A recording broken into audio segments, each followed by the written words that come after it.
বন্ধুসকল, আজি মোৰ বিষয়বস্তু হৈছে ল অফ এট্ৰেকশ্যন, মানে আকৰ্ষণৰ নিয়ম। এতিয়া আকৰ্ষণ বুলি ক'লে আমি সকলোৱে জানো যিকোনো বস্তুক আকৰ্ষণ কৰে। যেনেকৈ চুম্বকে লোহাক আকৰ্ষণ কৰে, তেনেকৈ মানুহৰো আকৰ্ষণ হয় ন। যিকোনো বস্তুৰ প্ৰতি আকৰ্ষণ হৈ যায় বা যিকোনো বস্তুৰ প্ৰতি আকৰ্ষিত হৈ যায় ন। এতিয়া কথা হ'ল, আমি মানুহে যে যিকোনো বস্তুৰ প্ৰতি আকৰ্ষণ হৈ যায় বা আকৰ্ষিত হওঁ, সেই বস্তুটো আমাৰ জীৱনলৈ আহে নে নাই, তাৰ বিষয়ে আজি কথা পাতিম। ঠিক আছে। তো বন্ধুসকল, আমি যিকোনো বস্তুৰ প্ৰতি আমি যি চিন্তা কৰোঁ বা যি ভাবোঁ, সেই বস্তুৰ প্ৰতি আমি যি আকৰ্ষণ হওঁ বা আকৰ্ষিত হওঁ, সেই বস্তু আমাৰ জীৱনলৈ গুচি আহে। আৰু সেইটো নিৰ্ভৰ কৰে আমাৰ চিন্তাধাৰা, আমাৰ ভাৱনাৰ পৰা, অনুভৱৰ পৰা। আমাৰ চিন্তাধাৰাৰ পৰা উৎপন্ন হ'ব অনুভৱৰ পৰা উৎপন্ন হ'ব এটা এনাৰ্জিটো যাব ঈশ্বৰৰ ওচৰত, ব্ৰহ্মাণ্ডৰ ওচৰত, ইউনিভাৰ্চৰ ওচৰত।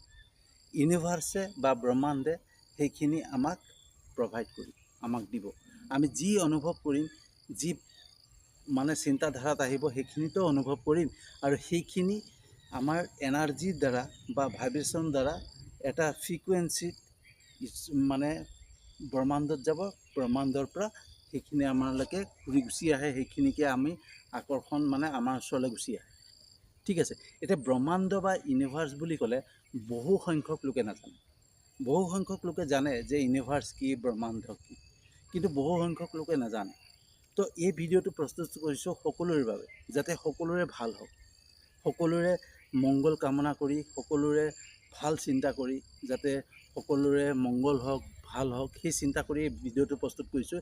গতিকে সেইকাৰণে সকলোৱে জনাকে মই ক'ম যে ভগৱান ঈশ্বৰে আমাৰ অনুভৱৰ পৰা বুজি পায়। ঠিক আছে। অনুভৱৰ পৰা বুজি পাই পেলাই সেই যোনটো বস্তুৰ প্ৰতি আমি আকৰ্ষণ হৈছোঁ বা আকৰ্ষিত হৈছোঁ, সেই বস্তুটো আমাৰ জীৱনলৈকে পঠিয়াই দিয়ে। এতিয়া আমাৰ এটা বস্তু কি, যে আমি কি চিন্তা কৰিছোঁ, আমি কি অনুভৱ কৰিছোঁ, পজিটিভ অনুভৱ কৰিছোঁ নে নিগেটিভ। আমি যেনেকৈ অনুভৱ কৰোঁ তেনেকেই আমি পাওঁ। ঠিক আছে। সেই বস্তুটোৱে আমাৰ জীৱনলৈ আহে। সেইটোৱে হৈছে ল অফ এট্ৰেকশ্যন, আকৰ্ষণৰ নিয়ম। আমি যি বস্তুৰ প্ৰতিয়ে আকৰ্ষিত হ'ম, সেই বস্তুটোহে আমাৰ জীৱনলৈ গুচি আহে। তো এতিয়া কথা হ'ল যে আমি কিছুমান কথা নজনাৰ কাৰণে, আধ্যাত্মিকতা বা ঈশ্বৰৰ কিছুমান কথা বৈশিষ্ট্য কিছুমান নজনাৰ কাৰণে, ইউনিভাৰ্চৰ বা ব্ৰহ্মাণ্ডৰ কথা কিছুমান নজনাৰ কাৰণে আমি কি হয়, গোটেই জীৱনটো সমস্যাতে কটাবলগীয়া হয় আৰু সমস্যাতে পাৰ হৈ যায়।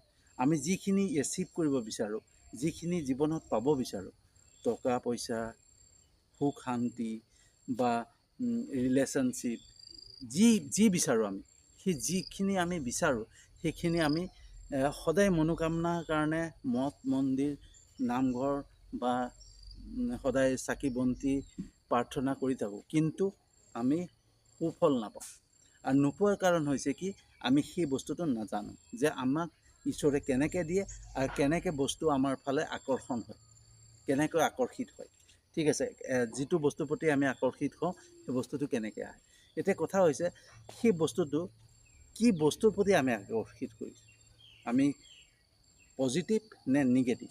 ঠিক আছে। তো আমাৰ হৈছে মাইণ্ডত দুটা বস্তু থাকে, দুটা মাইণ্ড থাকে। আমাৰ মগজত দুটা মগজু থাকে। এটা হৈছে ছাবকনচিয়াছ মাইণ্ড, এটা হৈছে কনচিয়াছ মাইণ্ড। ঠিক আছে। এতিয়া কনচিয়াছ মাইণ্ডে কাম কৰে 10% অনলি।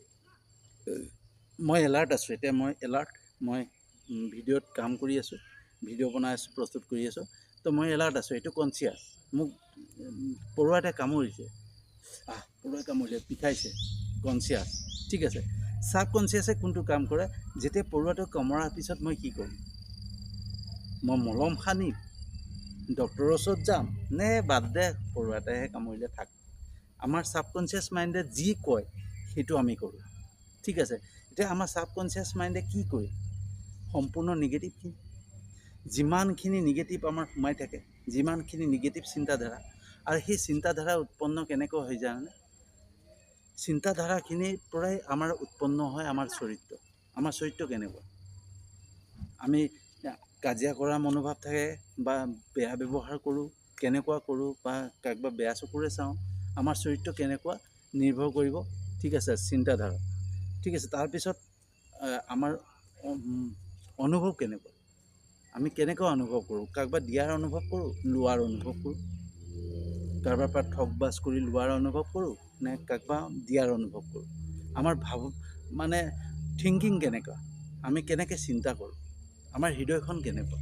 কাৰোবাক জেলেছ ফিল কৰোঁ নে হিংসা কৰোঁ নে কাৰোবাক আমি ভাল চিন্তা কৰোঁ? কাৰোবাৰ ভাল হওক, কাৰোবাৰ মংগল হওক, যেনেকৈ মই এতিয়া ভিডিঅ'টো বনাইছোঁ সকলোৰে মংগল হওক, মই ভাল চিন্তা কৰিছোঁ, তো নে কোনোবাই হিংসা কৰে, সেইটো নিজৰ ওপৰত কথা। তো যিটো নিজৰ ওপৰত কথা হৈ যায়, সেইটোৱে আমি যিখিনি কৰোঁ, আমাৰ আনৰ প্ৰতি ভাল চিন্তা কৰোঁ, বেয়া চিন্তা কৰোঁ, হিংসা কৰোঁ বা জেলেছ ফিল কৰোঁ, যি কৰোঁ আমি কাৰোবাৰ বেয়া ভাবোঁ, যিখিনি কৰোঁ সেইখিনি আমাৰ ছাবকনচিয়াছ মাইণ্ডত সোমাই যায়। আৰু যেতিয়াই ছাবকনচিয়াছ মাইণ্ডত সোমাই যায়, সেইখিনিকে আমি চিন্তা কৰি থাকোঁ। আনে কি কৰিলে, মোক যাদু কৰিলে, কোনোবাই মন্ত্ৰ কৰিলে, কোনোবাই গালি পাৰিলে, মোক কোনোবাই বদনাম কৰিছে, কিবা কৰিছে, আমুক কৰিছে, সেইটোকে চিন্তা কৰি থাকোঁ। আৰু যেতিয়া সেইটো চিন্তা কৰি থাকোঁ, আমাৰ ফিলিংছততো সেইটোৱে আহিব। আৰু যি চিন্তা কৰোঁ সেইটোৰ প্ৰতি আমাৰ আকৰ্ষণ সৃষ্টি হয়, সেইটো বস্তুৰ প্ৰতি আকৰ্ষিত হয়। আৰু যেতিয়া সেই বস্তুৰ প্ৰতি আকৰ্ষিত হয়, সেইটোকে বাৰে বাৰে আমাৰ ওচৰলৈ গুচি আহে। আৰু যেতিয়া আহি থাকে, আমিতো নিগেটিভ চিন্তা কৰি আছোঁ, যোনটো বস্তুৰ প্ৰতি নিগেটিভ চিন্তা কৰিছোঁ, আমাৰ নিগেটিভ আকৰ্ষণ কৰি আছে। আৰু সেই নিগেটিভখিনি আমাৰ জীৱনলৈ গুচি আহে। আৰু গোটেই জীৱনটো আমি সমস্যাৰ মাজত পাৰ কৰি দিওঁ, গোটেই জীৱনটো আমি সমস্যাতে কটাই দিওঁ। কোনোদিন আমি যিখিনি এচিভ কৰিব বিচাৰোঁ, আমাৰ যিখিনি বিচাৰোঁ, ধৰক সম্বন্ধ, ৰিলেশ্যনশ্বিপ, টকা পইচা বা আমাৰ ধৰক সুখ শান্তি, এইবিলাক যিখিনি আমি এচিভ কৰিব বিচাৰোঁ, সেই এচিভ কৰাখিনি আমাৰ সম্ভৱ নহয়, আমাৰ সুফল নাপাওঁগৈ, তেনেকৈ থাকি যায়। কাৰণটো কি? আমাৰ চিন্তাধাৰা। তো আমি সদায় ভাল চিন্তা কৰিব লাগিব, পজিটিভ চিন্তা কৰিব লাগিব, পজিটিভ মাইণ্ডত থাকিব লাগিব। আমি সকলো ভাল চিন্তা কৰিব লাগিব, সকলোৰ ভাৱে ভাল ভাবিব লাগিব, কাকো হিংসা কৰিব নালাগিব, ঠিক আছে? আনক দিয়াৰ চিন্তা কৰিব লাগিব, আনৰ পৰা লোৱাৰ চিন্তা কৰিব নালাগিব। আমি আনৰ পৰা ল'ম, তো ঈশ্বৰে কেলৈ দিব? আমিতো ল'ব বিচাৰিছোঁ, আনক ঠগবাজ কৰিব বিচাৰিছোঁ, তো ঈশ্বৰে কেলৈ দিব? তো সেইকাৰণে সেই বস্তুৰ প্ৰতি আমাৰ আকৰ্ষণ নহয়, আমাৰ নিগেটিভখিনি আকৰ্ষণ হৈ থাকিব, ঠিক আছে? তো পজিটিভ চিন্তা কৰিলে আনক দিয়াৰ কথা চিন্তা কৰিছোঁ, আনক কিবা কৰাৰ চিন্তা কৰিছোঁ। যেতিয়াই আমি আনক দিয়াৰ কথা আমাৰ সকলো ফালৰ পৰা ঠিক হৈ যাওঁ, তেতিয়া আমাৰ কি হ'ব? আমাৰ বিলিফ ছিষ্টেমে আমাৰ কাম কৰিব। আৰু বিলিফ ছিষ্টেমে যেতিয়া কাম কৰা ষ্টাৰ্ট কৰিব নহয়, যেতিয়া আমি যোনটো বস্তু এচিভ কৰিব বিচাৰোঁ, ধৰক মই চাকৰি এটা পাব বিচাৰিছোঁ, তো সেই চাকৰিটোৰ প্ৰতি আমাৰ যেতিয়া নাই, মই পামেই, মই কৰিমেই, এই চাকৰিটো মই লৈহে এৰিম, তো সেই বস্তুটো আমাৰ জীৱনলৈ গুচি আহে। তো সেইটো হয়নে নাই, মই প্ৰমাণ কৰিও দেখুৱাব পাৰোঁ। এজন যুৱকে মানে পুলিচত 14 বাৰ নে 15 বাৰলৈকে ইণ্টাৰভিউ দিছে, কিন্তু হাৰ মনা নাছিলে। মানুহে পাগল বুলি কৈ দিছিলে লাষ্টত, যে এই ল'ৰাটো পাগল, ই পাগল হ'ল আৰু। কিন্তু সেই ল'ৰাটোৱে আজি পুলিচত চাকৰি কৰি আছে। তো কেনেকৈ? বিশ্বাস, বিলিভ লেভেল। আৰু যেতিয়া বিশ্বাস উৎপন্ন হৈ যাব নহয়, সেই বস্তুটোৰ প্ৰতি ভাবিয়ে থাকিব, সেই বস্তুটো জীৱনলৈ আহি যায়। তো আমি ভাবি থাকোঁ কি নিগেটিভ চিন্তা, তো নিগেটিভখিনি আমাৰ ওচৰলৈ আহি থাকে। তো আমি যদি ভাল ভাবোঁ, সেইটো আমাৰ ওচৰলৈ আহি যায়। আমি যেতিয়াই ভাল ভাবিম নহয়, আৰু ভাল ভাৱনাখিনি আমাৰ ঈশ্বৰৰ ওচৰলৈ ফ্ৰিকুৱেঞ্চি দ্বাৰা ঈশ্বৰৰ ওচৰলৈ যায়, ভগৱানৰ ওচৰত যায়, আৰু সেই বস্তু যোনটো বস্তুৰ প্ৰতি আকৰ্ষণ কৰি আছোঁ, সেই বস্তুটোক আমাৰ ওচৰলৈ পঠিয়াই, ঠিক আছে? আমাৰ ওচৰলৈ গুচি আহে। আমি তেনেকৈয়ে আমি বস্তুক আকৰ্ষণ কৰিব পাৰোঁ, ঠিক আছে? তো ধৰক মোক গাড়ী এখন লাগে, ছাপ'জ মোক গাড়ী এখন লাগে, তো সেই গাড়ীখন মই কেনেকৈ পাম? যেতিয়া সেই গাড়ীখনৰ কথা মই অনবৰতে ভাবি থাকিম, পজিটিভ চিন্তা, মই আনক ভাল চিন্তা কৰিছোঁ, সকলো চিন্তা কৰিছোঁ, তাৰপিছত মোৰ মানসিকতাত বেলেগ ভাৱ নাই। মই অকল মানে কি, মই এটা কথা বুজাব চেষ্টা কৰিছোঁ, চাওক দেই। যেতিয়া আমাৰ নিগেটিভ চিন্তা থাকিব, বেয়া চিন্তা থাকিব, আমি যদি গাড়ীখনৰ কথা ভাবি থাকিম নহয়, যে মোৰ গাড়ীখন মোক লাগে, তেতিয়া মনলৈ আহে, গাড়ীখন পাম জানো, বাদ দে, মানুহে কৈছে আৰু এনেকৈ কৰিবৰ কাৰণে কৰিছোঁ, আৰু আমুকে আমুক কৰি থৈছে, মোক তামুকে তামুক কৰি থৈছে, ক'ৰ পৰা গাড়ীডাল আহিব? আমাৰ ভাৱনাখিনি, অনুভৱখিনি তেনেকুৱা ওলাই থাকিব। আৰু যেতিয়াই অনুভৱখিনি ওলাই থাকিব, তেতিয়া নিগেটিভ হ'ব। তো অনুভৱত এটাই হ'ব লাগিব, বেলেগ চিন্তা নহয়, কাৰো কথা আমি চিন্তা কৰিব নালাগিব। এটাই চিন্তা কৰিব লাগিব যে মোক গাড়ীখন লাগে, আৰু যোনটো গাড়ীখন লাগে সেই গাড়ীখন লৈ পেলাই মই এনেকুৱা হ'ব লাগিব যে মই গাড়ীখন ল'লোঁ, মই ফুৰি আছোঁ, মই ঘূৰি ফুৰি আছোঁ, গাড়ীখন লৈ ক'ত গৈছোঁ সেইটো মোৰ মনত খেলাই থাকিব লাগিব। আৰু যেতিয়াই মোৰ ভাৱনাত, মোৰ অনুভৱত সেইটো খেলাই থাকিব, তেতিয়াই সেই বস্তুটোৰ প্ৰতি আকৰ্ষণ সৃষ্টি হ'ব, বিশ্বাস উৎপন্ন হ'ব যে মোৰ গাড়ীখন আহিব, সেইটো বিশ্বাস উৎপন্ন হ'ব। সেই বিশ্বাসতে গাড়ীখন মোৰ ওচৰলৈ গুচি আহিব, এদিন সেই গাড়ীখন গুচি আহিব। বন্ধুসকল, এইটো 100% চিয়'ৰ। মই সৰু সুৰা কথাত আপোনালোকে এইটো ট্ৰাই কৰি চাব। মই সৰু সুৰা কথাত মই ট্ৰাই কৰি চাইছোঁ আৰু সেইখিনি মই এচিভ কৰিছোঁ কাৰণে মই আজি এই ভিডিঅ'টো প্ৰস্তুত কৰিছোঁ। ঠিক আছে, তো মই যিকোনো বস্তু মই যেতিয়াই সমস্যাত পৰিছিলোঁ তেতিয়াই এইবিলাক আধ্যাত্মিকতাৰ বস্তুবিলাক মই জানাৰ চেষ্টা কৰিছিলোঁ যে সমস্যাবিলাক কিয় আহে। মানুহে যে কিছুমানে এচিভ কৰি লৈ, কিছুমানে জীৱনত মানে সমস্যাৰ মাজতে জীৱনটো পাৰ হৈ গুচি যায়, কিন্তু এচিভ কৰিব নোৱাৰে কিয়? মানে সেইটোৱেই কাৰণ যে আমি চিন্তা কৰোঁ বেলেগ আৰু পাব বিচাৰোঁ বেলেগ। তো আমাৰ চিন্তাটো সোমাই থাকিব, ভাৱনা তাত থাকিব বেলেগ, আৰু পাব বিচাৰিছোঁ বেলেগ। তেতিয়াহ'লে ভগৱানে কোনটো দিব? কোনটো চইচ কৰিব? যোনটোৰ প্ৰতি আমাৰ বিশ্বাস বেছি হৈ গৈছে। আমি কাৰোবাক বেয়া ভাৱ লৈছোঁ, বেয়া মনোভাৱ লৈছোঁ, তাৰ প্ৰতি আমাৰ বিশ্বাস বেছি হৈ গৈছে। কাৰোবাক হিংসা কৰা, কাৰোবাক বেয়া চিন্তা কৰা বা নিগেটিভ চিন্তাবিলাক আমাৰ মনলৈ আহি আছে যে মোৰ এইটো নহ'বই, তো নহ'বই, ঈশ্বৰেতো নহ'বই বুলি ক'ব। তো যোনটো বস্তু মই এটাই ভাবিব লাগিব ন, সেইটো বস্তুহে মোৰ ওচৰলৈ আহিব। তো সেই তেনেকৈ আমাক সেই বস্তুবিলাকে আকৰ্ষণ কৰে।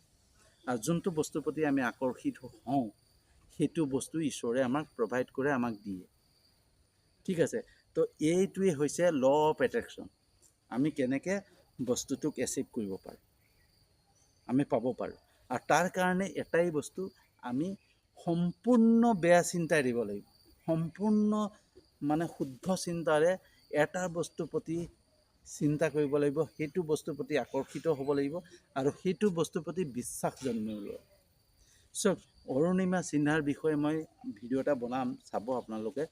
কিন্তু বহুতে জানে অৰুণিমা সিনহা। অৰুণিমা সিনহা 22 বছৰীয়া এগৰাকী যুৱতী আছিলে, যাৰ ভৰিটো ৰেলত কাট খাই গৈছিল। কাট খাই গোটেই ৰাতি ৰেলৰ আলিতে পৰি আছিল। ঠিক আছে, পিছত তেওঁক ট্ৰিটমেণ্ট কৰালে। ট্ৰিটমেণ্ট কৰোৱাৰ পিছত তেওঁৰ এটাই চিন্তা হ'ল যে মোক ভগৱানে যেতিয়া জীয়াই ৰাখিছে, মই কিবা এটা ভাল কৰিব পাৰিম। আৰু সেই ভৰিটো নুশুকোৱাকৈ মাত্ৰ 12 মাহ নে 13 মাহতেই এভাৰেষ্ট ক্লাইম্ব কৰিছিলে, এভাৰেষ্ট শৃংগ বগাইছিলে। পৃথিৱীৰ সৰ্ববৃহৎ ওখ এভাৰেষ্ট শৃংগ বগাই বিজয় হৈছিলে। তাত বগাই পেলাই বিজয়ী হৈছিলে। কেনেকৈ? ঘাঁহ শুকুৱাই নাছিলে, তেনেকৈ বগাইছিলে। কেনেকৈ? বিশ্বাস। এটা বিশ্বাসে মানুহক সকলো কৰাই দিব পাৰে বুলি কয় ন। মটিভেশ্যন স্পীকাৰসকলে কৈ থাকে যে যাৰ বিশ্বাস ভাল থাকে নহয়, সঠিক বিশ্বাস থাকে, অন্তৰত বিশ্বাস থাকে, তেওঁ যিকোনো এচিভ কৰিব পাৰে। তো সেই তেনেকেই আমি যদি বিশ্বাস লেভেলটো বঢ়াব লাগে, তেতিয়া সেই বিশ্বাসটো কেনেকুৱা বিশ্বাস হয় সেইটো আমাৰ চিন্তাধাৰাৰ ওপৰত কথা। আমি বেয়া চিন্তা কৰি পেলাই সেইটোৰ প্ৰতি বিশ্বাস বেছি জগাইছোঁ নে ভাল চিন্তা কৰি ভাল বিশ্বাস জগাইছোঁ। আৰু যোনটোৰ প্ৰতি আমাৰ বেছি বিশ্বাস জাগিব, সেইটো বস্তুৰ প্ৰতি আমাৰ বেছি আকৰ্ষণ হ'ব, আৰু তেতিয়া সেই বস্তুটো আমাৰ কাষলৈ গুচি আহে। যদি সমস্যা বা বিভিন্ন বেয়া চিন্তাক লৈ পেলাই আমি আকৰ্ষণ কৰি আছোঁ, সেই বস্তুটো আমাৰ জীৱনলৈ আহিব। আৰু যদি আমি ভাল চিন্তা কৰি ভাল বস্তুখিনিক আকৰ্ষণ কৰি আছোঁ, সেই বস্তুখিনি আমাৰ ওচৰলৈ আহিব। সেইকাৰণে জীৱনত কেতিয়াও বেয়া চিন্তা নকৰিব, কেতিয়াও সকলোৰে ভাল চিন্তা কৰি পেলাই শুদ্ধ চিন্তাৰে আগুৱাই গ'লে ঈশ্বৰে আমাক প্ৰভাইড কৰে, ইউনিভাৰ্ছে আমাক দিয়ে, ব্ৰহ্মাণ্ডে আমাক দিয়ে। আৰু তেতিয়াই আমি মঠ মন্দিৰত গ'লে বা চাকি বন্তি জ্বলালে, প্ৰাৰ্থনা কৰিলে আমাৰ মনোকামনা সিদ্ধি তেতিয়া 100% হয়। কিন্তু আমি মনত চিন্তা ৰাখিম বেলেগ আৰু বেলেগ ভাবি থাকিম, তেতিয়া নহয়। তো এয়াই আজি মোৰ ভিডিঅ' আছিলে, এয়াই মোৰ আজি বিষয়বস্তু আছিলে।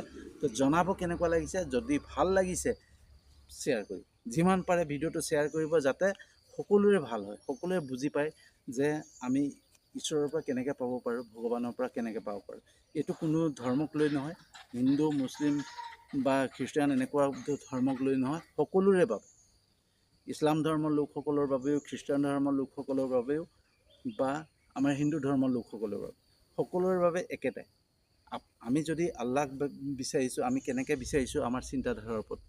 আমি জিজাছক বিচাৰিছোঁ খ্ৰীষ্টান ধৰ্মক, তেতিয়াহ'লে আমি ঈশ্বৰক কেনেকৈ বিচাৰিছোঁ আমাৰ চিন্তাধাৰাৰ ওপৰত কথা।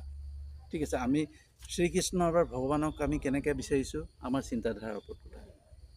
আমি কি চিন্তা কৰি পেলাই, কি ভাবি পেলাই, কি আনৰ বাবে কেনেকুৱা ভাৱনা, আনৰ বাবে কেনেকুৱা চিন্তা, আমাৰ হৃদয়ত আনৰ বাবে জেলেছ ফিল আছে নে ভাল চিন্তা আছে, সেই তাৰ ওপৰত নিৰ্ভৰ কৰিব ঈশ্বৰে আমাক কেনেকৈ দিয়ে, আমি কেনেকুৱা বস্তুবিলাক আকৰ্ষণ কৰোঁ। তো সেইটোৱে হৈছে ল অফ এট্ৰেকশ্যন। আমি কেনেকৈ এট্ৰেকশ্যন কৰিম, যি বস্তুকে আমি চিন্তা কৰিম সেই বস্তুটোৱে আমাৰ জীৱনলৈ গুচি আহে। সমস্যাক যদি কৰোঁ সমস্যা আহে, ভাল বস্তু কৰোঁ যদি ভাল বস্তু আহে, সেয়াই ল অফ এট্ৰেকশ্যন। তো সেইকাৰণে কৈছোঁ যে এইটো সকলোৰে কাৰণে, গতিকে যিমান পাৰে শ্বেয়াৰ কৰিব, সকলোৰে ভাল হওক, মই সেইটোৱে কামনা কৰোঁ, যাতে সকলোৰে মংগল হওক, সকলোৰে মনোকামনা সিদ্ধি হওক, তাৰে চিন্তা কৰি পেলাই ভিডিঅ'টো বনাইছোঁ। গতিকে সকলোকে শ্বেয়াৰ কৰি দিব। আৰু লগতে এনেকুৱা ধৰণৰ ভিডিঅ' যদি ভাল লাগিছে আপোনালোকৰ, তেতিয়াহ'লে মোৰ চেনেলটো ছাবস্ক্ৰাইব কৰি দিব, যাতে মই উৎসাহ পাওঁ, সাহস পাওঁ এনেকুৱা ধৰণৰ ভিডিঅ'জ বনাই থাকিব। আপোনালোকে ছাবস্ক্ৰাইব কৰি ল'লে এনেকুৱা ধৰণৰ ভিডিঅ' সদায় পাই থাকিব। ঠিক আছে, আৰু মোৰ ফেচবুক প্ৰফাইলটোতো আপোনালোকে ফ'ল' কৰি ল'ব, তেতিয়া তাতো পাই থাকিব। ঠিক আছে, তো আজিলৈ ইমানতে সামৰণি মাৰিছোঁ। আৰু এটা নতুন বিষয়বস্তু লৈ আহি আছোঁ।